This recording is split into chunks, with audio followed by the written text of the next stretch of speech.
All right, so welcome again to Free Association, and I've got sound, so that's good. I don't know if anybody's going to come in this time, so I'm going to keep the room open for 10 minutes or so, and if anybody does come in, we'll have a chat. If not, I'll just close it and try and get some sleep, because it's almost midnight now, so I don't want to go on for too long necessarily, but I don't mind another hour. Hmm? Hello, Rocky Raccoon. Welcome to the room.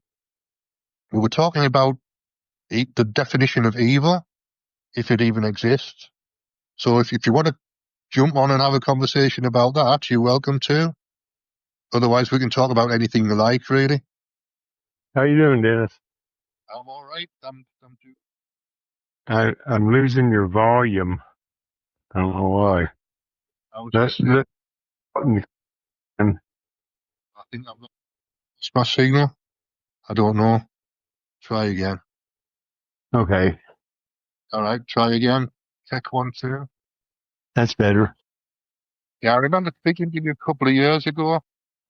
Yeah, it's been a while. Yeah, yeah, I mean, yeah. So do you have anything you want to talk about? Or should we continue the good versus evil conversation, or however you want to take it? I don't mind.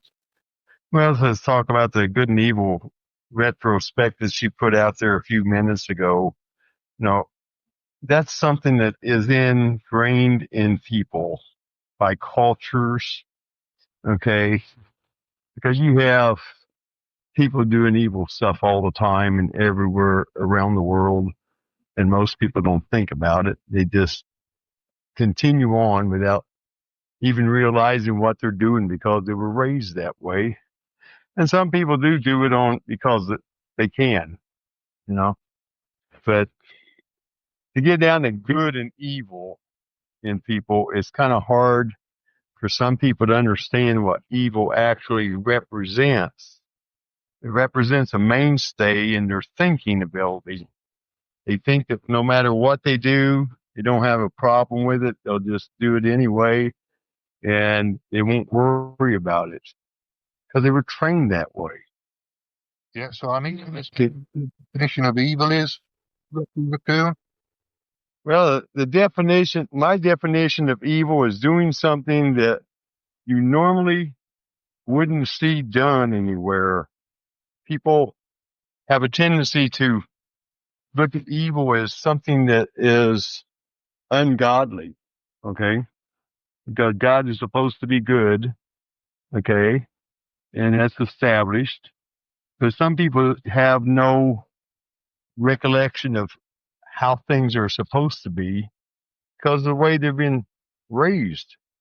I know a lot of people like that. I've seen people like that all my life, and I've been around for almost 70 years. I've seen people who were good, and next thing you know, they're doing some crazy stuff, and they get caught at it, but they don't care because to them, it's the normal form. Yeah, but did that make them evil?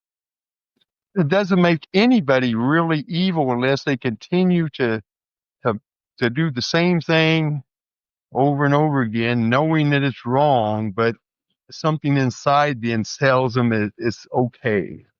Okay. I'll give you a couple examples. Well, I'll give you a couple examples. A mass murderer, is he evil or is he doing it for some other reason? Somebody who eats people for a living, like Jeffrey Dahmer. Yeah, that guy was pretty much evil. Okay. He'd done it many times knowing that sooner or later he's going to get caught, but he continued to do it. Okay. But what she was saying, if you have a kid running around in the house and he falls down just right, blah, blah, blah, and he gets seriously injured or worse, is there evil in the room? No, actually, it's probably caused by a mistake that the child did. It's not the fact that you had all the furniture where the kid could hit it because it's impossible to have your house that way. So how could you call it evil? You know, Yeah, I agree with it's you. I think the it's definition of a evil was very broad. it is a very broad subject because there's so many different types that we perceive as evil. It's our perception. That's all it is. Yeah, you're right. It is our perception. So it's out of the normal behavior. Yeah. But then again, what is normal? I mean, if you follow along the footsteps all the time of the same people over and over again, and nobody stops you and says, hey, you shouldn't be doing that because this will happen. But they say, no, mind your own business. So what do? You just, okay, do what you want to do. And people are trained that way, whether it's good or evil. People are trained that way. Society is good. People who are loners are evil. Not necessarily. It's your perspective on what evil is. I mean, I look at evil as somebody killing people, somebody going out and just thievery, stealing cars, breaking in homes, robbing people. Those are evil people. That's just human behavior, though. That's my argument. Is it Exactly. That's what I'm saying. It's human behavior. But how does human behavior start? As a child, you learn. It's like most people drink. I come from a family that had pretty much drinking problems. I had drinking problems. I had drug problems. I got off of that stuff because I knew it wasn't good for me. My perspective changed my idea of what I should do. So I quit drinking and doing drugs. See, it's how you're taught. And it doesn't necessarily mean that somebody's teaching you how to do it. It's how you perceive everything around you. Okay. And that's the learning phase because you learn as a baby growing all the way up until you die, whenever that might be. And as you go through life, are you doing evil things? Probably are. Nobody's really catching it. So you continue to do it. And there's other people who do it just because they can and nobody's going to stop them. Okay. That's pretty much a definition of evil. It's a perspective on how you attribute things in your everyday life. It's like you have a dog, you yell at your dog and other people look at you, oh, he's mean to that dog. You got to teach that dog what to do. Just like you have to teach your children. Yeah, you yell at your children now and then. Sometimes you have to whip them. And now that's evil. I mean, where do you draw the line? You can't. It's difficult because it comes from one perspective, something can be okay, and from another perspective. Yeah, exactly. I mean, we're trained that way in societies. Like, you have what a lot of people would like to call the liberal society who doesn't believe in doing certain things because they're bad. Who said they were bad? People who are controlling you say they're bad. So you get embroiled in this, and then it comes down to, hold on, man. I'm going mute for a minute. No worries. The dog's got more and more importance, so that's fine. Yeah, I got a 30-pound wiener dog. He ain't really a wiener dog. He's half wiener dog. It's this big one. He's noisy. But anyway, we are taught by controllers how we're supposed to act in their society, not our society. Shut up, Zion. The thing that people don't realize is all they're doing is emulating a format of what things are. And in that format, you construct your lifestyle. Yeah, exactly. We copy our parents, basically. Yeah, you copy over. You copy from people who you think are better than you, like a politician, a law enforcement.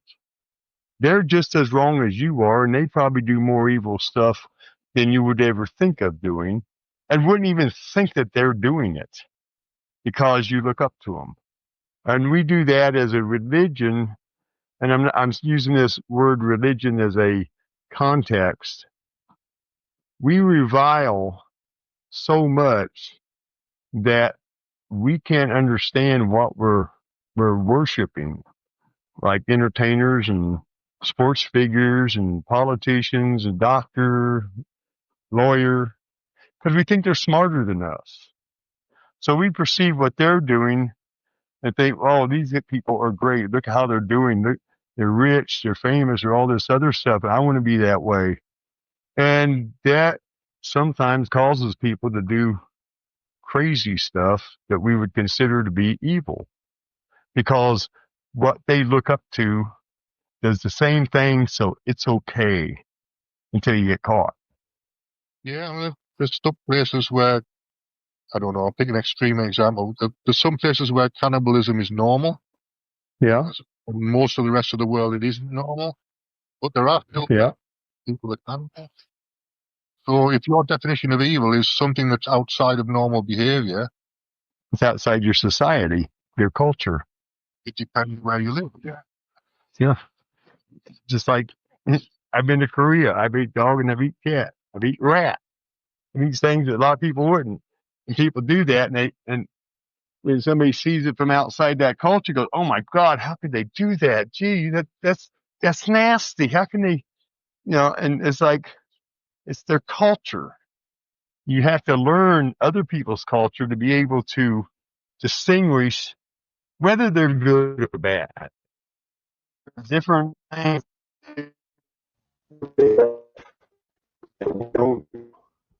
I'm You losing you. look at them and say, "Oh, these people are so backwards." Go ahead. Oh, sorry, I lost your sound for a second or two, Rocky. So can you say what you said again? Okay, we have to be able to see their culture in a way that we can adjust. We can judge their culture. We have to see it, and then we apply it to our cultures, to where we do these things.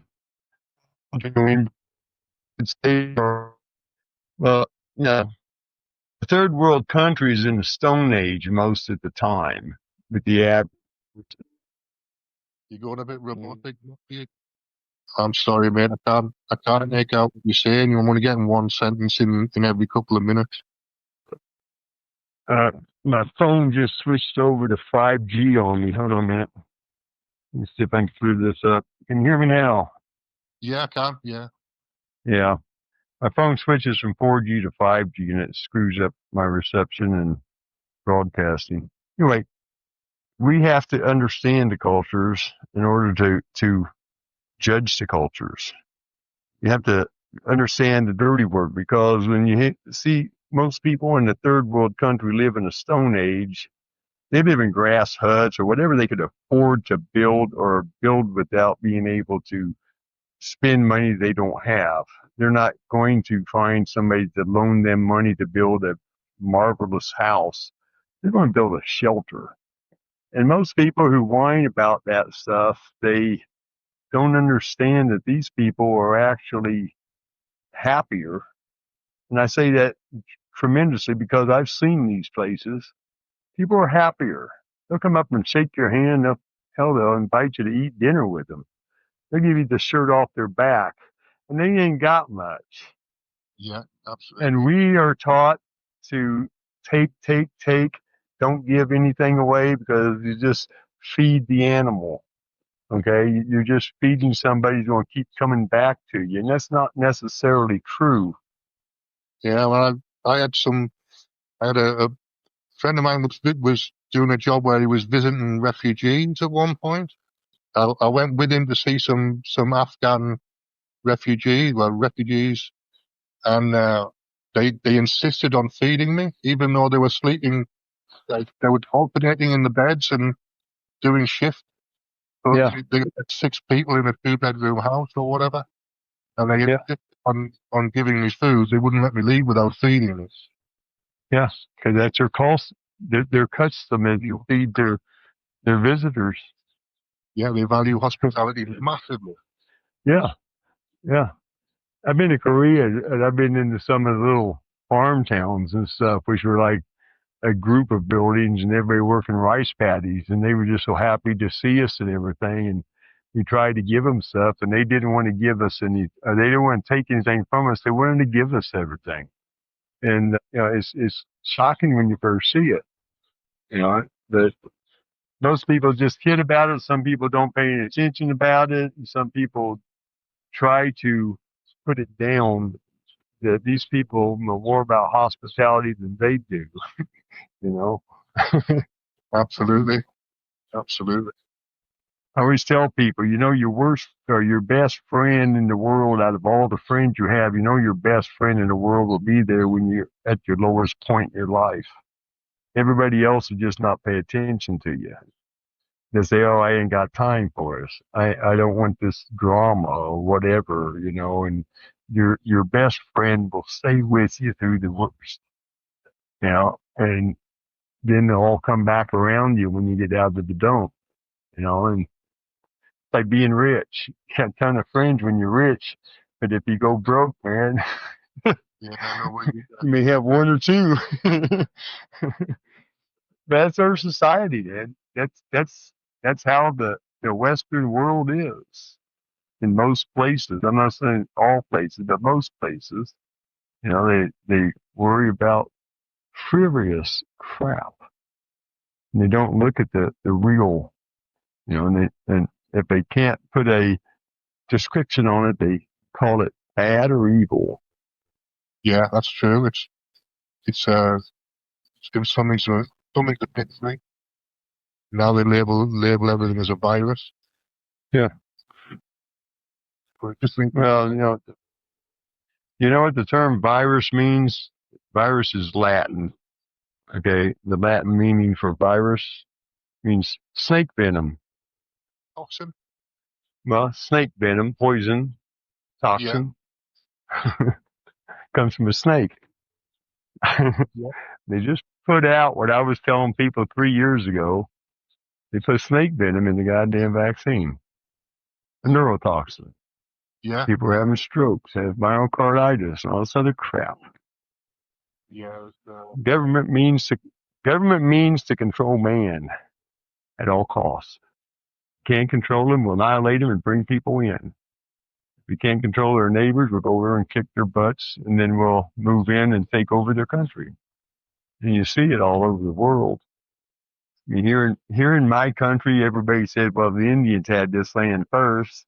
Yeah, but they fought over it between each other's tribes and conquered one another and sometimes annihilated whole tribes. But nobody wants to talk about that.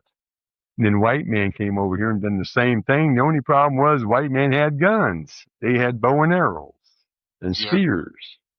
It's, to win a war, you outgun your opponent. Win by superior firepower instead of Stone Age firepower. And I've told people, you don't want me out in your country? Fine. We'll take everything with us. We'll leave the country and y'all can go back to the Stone Age and bone up on your smoke signals because we're taking the cell phone business with us. You go, well, I never thought about it that way. I said, yeah, of course you didn't. I mean, they didn't even have horses here. They died off at the last ice age. The Spanish brought the horses over here and they got beat up and horses got run away and they had horses and they bred the horses to make more horses and empower their people to use the horses. Just like we did with the car. yeah. It's all different cultures, but there's always a positive in there as well as the negative. Yeah. Yin and yang. Opposites attract. When you have good, you'll have evil. When you have evil, you'll have good. And one of them is going to take over at some point, then the other one will fight again, and they'll take over, and then, it's always a constant battle between good and evil. Yeah, Most people don't realize it. I don't really buy into the battle between good and evil. Well, the good and the evil part is basically it's a personal value more than anything else. Because, it's like people say, well, we need people in government that's going to be for the people. And I go, yeah, but in human nature, sooner or later, greed, power, and control will encompass the leaders. It always has and always will, because it's part of our human nature. Yeah, I agree with that. It is part of human nature. There's nobody on this. There's nobody on this earth that's sinless. I don't give a shit who you say. Everybody commits a sin, at least one, and it's a bad one. Okay, Then you nobody walk around. thought, Huh? Little planet and little Lamar. Yeah, which is just making a mistake. the spirit is within us. That's the problem. You know, I mean, if you want to go biblical on it, we were made in the image of the gods. Plural. Says in both the Talmud and the Bible before it was rewritten and rejumbled. Not one God, there were many gods. And some of those gods were left here because they made a revolution to stay here, wanted to be the king of this earth. So he was. But we had been given the ability to choose. We were supposed to choose wisely. Most people can't choose wisely because it's too hard. Yeah, but not choosing wisely isn't inherently evil. But it can be. Depends on what you're choosing. Depends on your definition of evil. Well, I know, but what I'm saying is if you have a person who decides he wants to control something, he's going to try his hardest to keep control of it, no matter what it takes. It's like if a government falls, what do you have? You have a bunch of warlords running around. It's like Somalia. They lost their daggone government to a certain point. The warlords started up. And those warlords were absorbed by other warlords and eventually became down to like 7 major warlords who controlled the other warlords. Kind of like a mafia. Yeah. You know, I mean, that's human nature. That's the choices we make. Do you go with those people and do the terrible things they do, or do you just try to survive it and get away from it and do the best you can do? You know, but then again, what is best? You know, that's kind of a 2-term adjective there. You can have the best of everything, or you can have the best of life. What are you going to sacrifice to get the best of life over the best of everything? You know, Yeah. I sound like one of those one of those Greek philosophers, don't I? Yeah. A little bit. Go ahead. A lot of people don't understand how to judge anything. They don't know how to judge anything at all. They just do whatever their peer pressure has taught them to do and the peers that are around them at the moment. They don't think independently. I mean, that's what got me into the shit that I was into. I mean, you know, peer pressure. Let's go down and go do some drinking. Here, smoke this. You know, and I knew better, but I went with the flow, and it almost cost me. You know, most people don't think about the bad parts. They don't want to because it scares them. Yeah, when they get on the tube and watch the news says this is going to happen, that's going to happen, and they get scared and they tune in for the next report because people thrive on fear. They don't thrive on pleasure. They thrive on fear. Yeah, that's true. Oh, we're getting low on food. You got to get to the store, get some food before it's all gone. But you got a whole daggone cabinet full of food. It's going to last you 2 months, but you still got to keep going because something might happen one day and you never know, you know. I mean, everybody does it. Now, when you're in a battle, hey man, we're getting short on rounds. How many you got? About 300, but we're going to need another 500. I'm pretty sure. Okay, we'll get them. You know. Yeah, you always need more than you actually need, because it's impossible to judge it in advance. So you've just got to be prepared for it. He's gone. Oh, look, he's coming back. Yeah, I got cut off by a phone call. It came in. We don't look at things. Everybody's looking at stuff for pleasure, and only a few people are looking at the detrimental parts of it. You know, how many of your viewers out there bought new cars in the last couple of years? You know, and they did it and got the best car they could afford. It's got all the luxury crap in it. I'm still driving around with 90s cars and stuff. And you know why? All the new shit breaks when it's got a few miles on it, or it needs to be totally taken care of by the mechanics of a certain station because you have a warranty on it, Yeah. and it's going to cost you out the nose. But they like their car. They're living high on the hog with their neighbors there, wishing they could buy the same cars, keeping up with the Joneses. You know, You know, all the extras lock you Yeah. into a particular set of rules that made it new and all the rest of it. So, and they wonder why their job sucks because they're not making quite enough money that they want to buy a boat. You know, I mean, most people don't realize they're indentured servants because they're indentured to the banks that control the company that you're working for, and they're going to get their money back from you because they're going to keep you there in fear of losing what you've bought, what you signed on.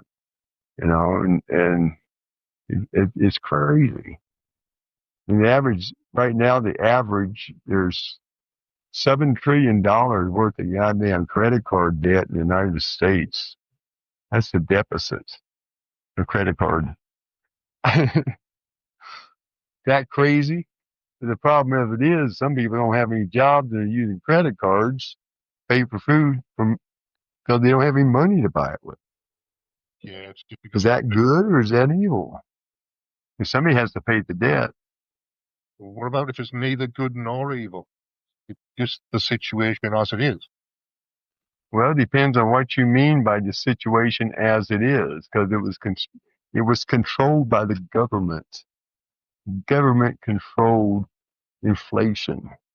Okay, If you believe you that do control inflation, I'm sure everything you say is logical. when you do 50 years of watching and observing and studying what the government does, you sit back and you go, "Holy crap! It's a trap. You can't do anything. You really don't have any rights."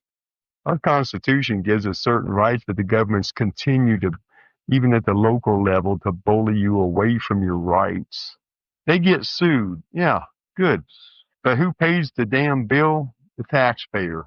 The person is just barely getting by with his house and his family, barely making ends meet. Now his property tax skyrockets $7,000 or $20,000, depending on how big the daggone lawsuit was.